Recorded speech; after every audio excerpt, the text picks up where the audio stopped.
Hello students, हम लोग कर रहे थे calculation of electric potential for different cases. इसमें फर्स्ट हमारा केस था electric potential due to spherical shell. Spherical shell से मतलब होता है जहाँ complete charges reside on the surface of the sphere, यानी कि अंदर नहीं होता, सरफेस जो स्फेयर है उसके अंदर कोई चार्ज एग्जिस्ट नहीं करता, सारा का सारा चार्ज स्प्रेड होता है उसकी बाहरी सरफेस पर। ठीक है, तो हमने देख लिया था। इसमें हमें तीनों केसेस के लिए देखना था, एक तो सरफेस के बाहर, और एक जब पॉइंट अंदर हो, और एक जब पॉइंट सरफेस पर हो। तो हमने दो कर लिए थे, यानी कि जब पॉइंट पी सरफेस के स्फेयर के कहाँ हो, बाहर हो। ठीक है, वो ये था at the outside point of the spherical shell, और इसके लिए हमने फाइंड आउट कर लिया था पोटेंशियल, ये आया था। पोटेंशियल निकालने के लिए पता होना ज़रूरी है कि इलेक्ट्रिक फील्ड कितना है, यानी कि जैसे अगर हमें आउटसाइड पोटेंशियल निकालना है तो हमें पता होना चाहिए कि स्फेरिकल शेल के आउटसाइड इलेक्ट्रिक फील्ड कितना होता है, जो कि हम हमारा प्रीवियस चैप्टर जो था उसमें हम हर केसेस के लिए इलेक्ट्रिक फील्ड फाइंड आउट कर चुके हैं। जब तक इलेक्ट्रिक फील्ड नहीं आता निकालना, पोटेंशियल नहीं निकलेगा आपका, मैं बता रही हूँ आपको। ठीक है, तो इलेक्ट्रिक फील्ड पता होना चाहिए जिस भी सरफेस पर हम निकाल रहे हैं, चाहे वो बाहर निकाल रहे हों, चाहे वो अंदर निकाल रहे हों, चाहे सरफेस पर निकाल रहे हों। तो इलेक्ट्रिक फील्ड कितना है ये अगर पता है तो पोटेंशियल आराम से निकल जाएगा, ज़्यादा ही ईजी है, बल्कि इलेक्ट्रिक फील्ड निकालने से तो ईजी है पोटेंशियल निकालना। ठीक है, लेकिन पता होना चाहिए कि कहाँ कितना इलेक्ट्रिक फील्ड होता है। तो जब हमने आउटसाइड पॉइंट पर निकाला स्फेरिकल शेल के इलेक्ट्रिक फील्ड, तो हम पोटेंशियल, तो हमें पता है कि बाहर जो इलेक्ट्रिक फील्ड होता है, ये रहा देखो, आउटसाइड स्फेरिकल शेल हम ये निकाल चुके हैं प्रीवियस चैप्टर में, इतना होता है। उसको मैंने सीधा यहाँ पे रखा, इंटीग्रेशन किया और मेरा आउटसाइड आ गया था, है ना। सरफेस पर निकालने के लिए क्या किया, small R is equals to capital R put कर दिया, सरफेस पर आ गया। समझ में आ गई। अब हमारा जो तीसरा केस है वो है इनसाइड।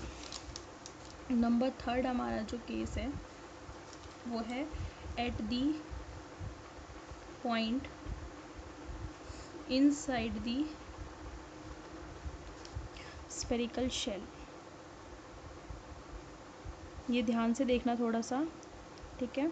यानी कि जब small R is capital R हो, small R is less than capital R हो। ठीक है, डायग्राम कैसे बनेगा, ऐसे ही बनेगा, सिंपल सा। सारा का सारा चार्ज रिजाइड करेगा आउटसाइड दी सरफेस पर रहेगा। ये है आपकी radius capital R, and this is the point P where we have to calculate the potential, and this is the small R. Small R हमेशा सेंटर से उस पॉइंट तक की डिस्टेंस होती है जहाँ पर हमें पोटेंशियल फाइंड आउट करना होता है। अगर इलेक्ट्रिक फील्ड फाइंड आउट करना होता तो इसी पॉइंट पर मैं एक गाउसियन सरफेस कंसिडर करती, लेकिन मुझे इलेक्ट्रिक फील्ड नहीं फाइंड आउट करना, मुझे पोटेंशियल फाइंड आउट करना है। तो मुझे गाउसियन की ज़रूरत ही नहीं है गाउसियन सरफेस की, क्योंकि गाउसियन सरफेस तब बनाते हैं जब इलेक्ट्रिक फील्ड फाइंड आउट करना होता है, ये ध्यान रखना आप। ठीक है, तो मुझे यहाँ निकालना है। ठीक है, तो पोटेंशियल निकालने के लिए क्या करना पड़ता है, हम पोटेंशियल की डेफिनेशन में ही है कि पार्टिकल को आप इनफाइनाइट से लेकर आते हो। ठीक है, यहाँ पे भी मैंने कहा था इनफाइनाइट से स्मॉल आर तक, क्योंकि इनफाइनाइट से कहाँ लेकर आई मैं, बिंदु पी पर, और बिंदु पी सेंटर इसके सेंटर से कितनी डिस्टेंस पर है, स्मॉल आर डिस्टेंस पर। लेकिन अब मुझे इनफाइनाइट से उठाकर कहाँ पे लेकर आना है, पी पर। तो एकदम से पी पर नहीं लाएंगे आप, क्योंकि आपको नहीं पता कि ये बिंदु पी कितना अंदर है स्फेयर के। कोई बच्चा हो सकता है यहाँ माने, बिल्कुल यहाँ पे, कोई यहाँ माने, कोई यहाँ माने, कोई यहाँ मान ले, तो वो डिस्टेंस फिक्स नहीं है आपकी। तो पहले आप क्या करोगे, इनफाइनाइट से लेकर आओगे सरफेस पर, और सरफेस से लेकर आओगे फिर उस बिंदु पी पर, यानी कि स्मॉल आर डिस्टेंस पर। तो जो इंटीग्रेशन होगा वो दो पार्ट में डिवाइड होगा। पहले इनफाइनाइट से कैपिटल आर पर, कैपिटल आर मतलब सरफेस पर, पहले इनफाइनाइट से यहाँ पर लेकर आओगे तो सेंटर से इसकी डिस्टेंस कितनी है, कैपिटल आर, और फिर यहाँ से लेकर आओगे आप इस बिंदु पी तक। समझ में आ गई बात आपको, यानी कि इनफाइनाइट से पहले सरफेस पर, और सरफेस से बिंदु पी पर, और बिंदु पी कहाँ पर है, स्मॉल आर डिस्टेंस पर। यानी कि इनफाइनाइट से कैपिटल आर और कैपिटल आर से स्मॉल आर तक इंटीग्रेशन होगा। ठीक है, ये ध्यान देना आप। ठीक है, चलें देखें। To find the electric potential, to find the electric potential at inside point of sphere, we follow the following process.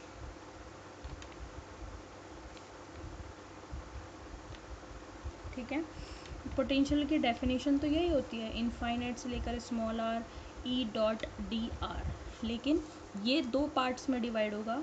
Inside पे जब हम निकालेंगे, this will divide into two parts. ठीक है, पहला पार्ट जो होगा वो कहाँ होगा, इनफाइनाइट से सरफेस तक, और फिर सरफेस से, तो ये किस किस में डिवाइड होगा, इनफाइनाइट से capital R E dot D R, इसको आप E1 कह दो। ठीक है, और फिर कैपिटल आर से कहाँ पे जाएगा, कैपिटल आर से ये जाएगा स्मॉल आर पर। ठीक है, एक मिनट,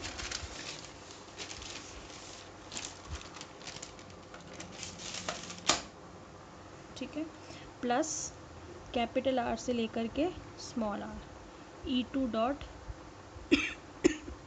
प्लस नहीं माइनस, दूसरे वाले का भी तो माइनस आएगा। ठीक है, तो यहाँ पे ये वाला जो पार्ट है, ये वाला, ये तो इनफाइनाइट से, तो आपने किन दो पार्ट्स में डिवाइड किया, पहला पार्ट ये है, पहला पार्ट तो क्या था, from infinite to capital R, और सेकंड पार्ट क्या हो गया, from capital R to small. समझ में आ गई, मतलब this is first part and this is second part.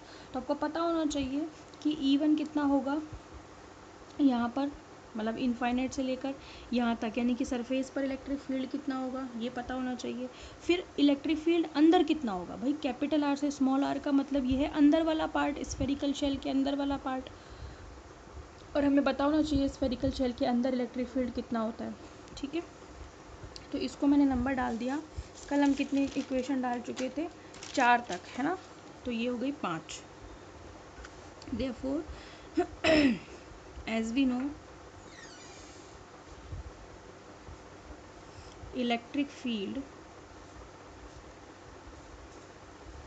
at the surface of the spherical shell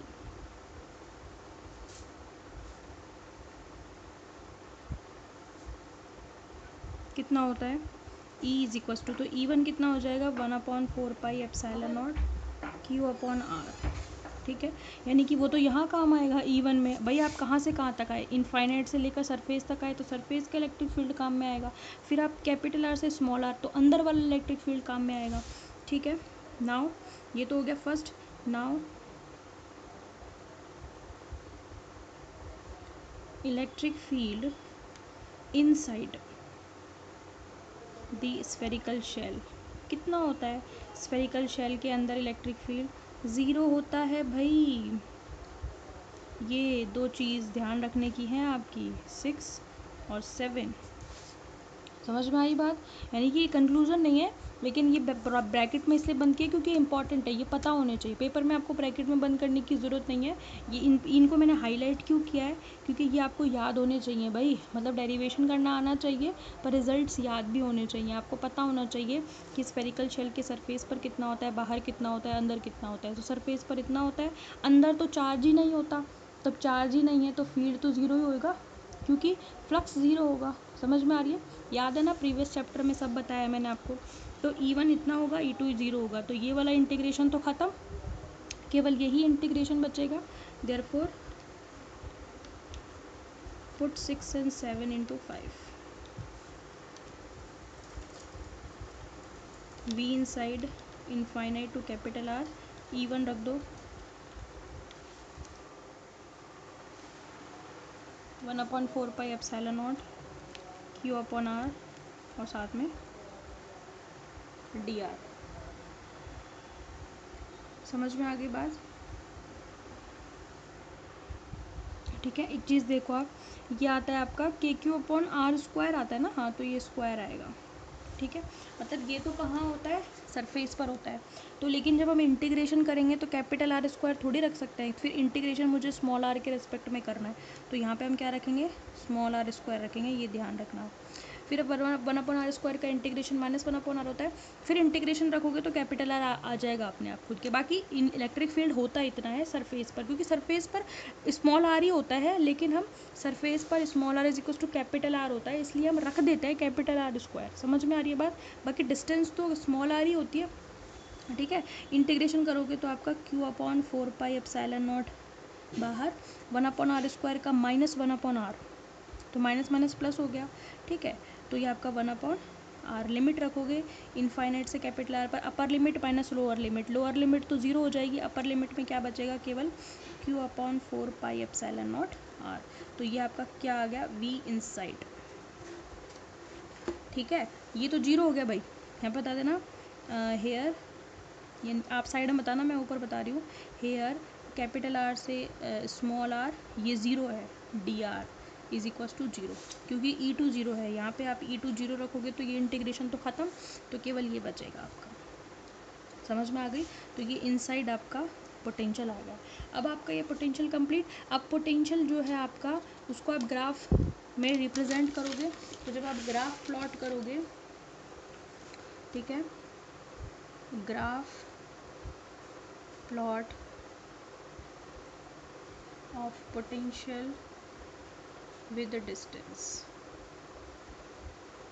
तो जब आप एक ग्राफ प्लॉट करोगे ना बिटवीन पोटेंशियल और डिस्टेंस, तो क्या होगा, देखो तो ज़रा, ये आपका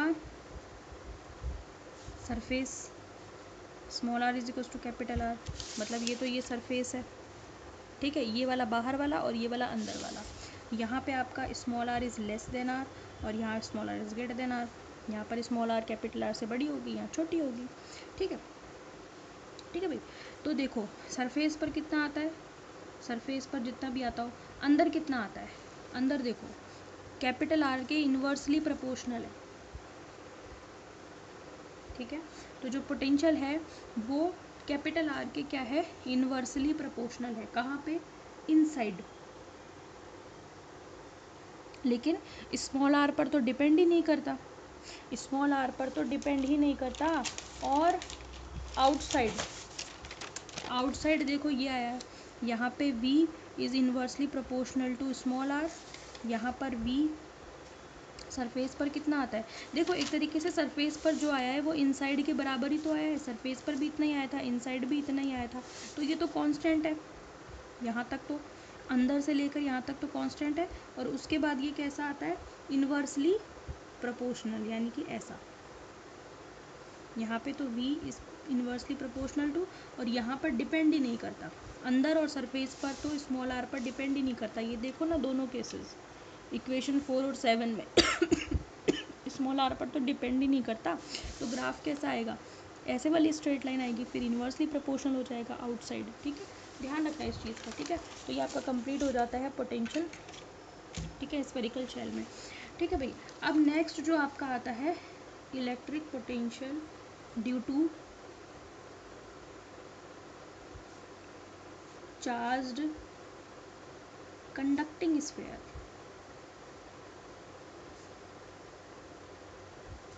electric potential due to charge conducting sphere.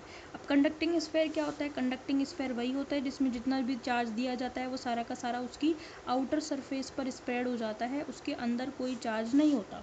यानी कि जो कंडक्टिंग स्फीयर होता है that will behave like a spherical shell. तो स्फेरिकल शेल पर जैसे जैसे पोटेंशियल जितना जितना आया है वही सेम का सेम आएगा कंडक्टिंग स्फीयर पर। समझ में आ गई? तो अब क्या कहेंगे, एज वी नो, ये सब बात आपको प्रीवियस चैप्टर में भी बता चुकी हूँ मैं, है ना। In conducting sphere whole charge spread uniformly at the outside surface of sphere, therefore the potential, electric field भी सेम ही था जब हमने प्रीवियस चैप्टर में पढ़ा था, potential due to charged conducting sphere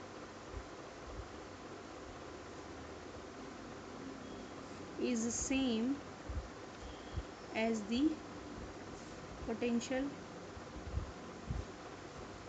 due to spherical shell. तो conducting surface पर उतना ही होगा जितने की स्फेरिकल शेल पर होगा। समझ में आ गई? तो 2 टॉपिक कंप्लीट हो गए आपके। इसके बाद जो नेक्स्ट टॉपिक होगा हमारा वो होगा electric potential due to charge non conducting sphere. वो ध्यान से देखना, आप इम्पॉर्टेंट है, पूछा जाता है, ठीक है। तो उसको अपन नेक्स्ट उसमें करेंगे।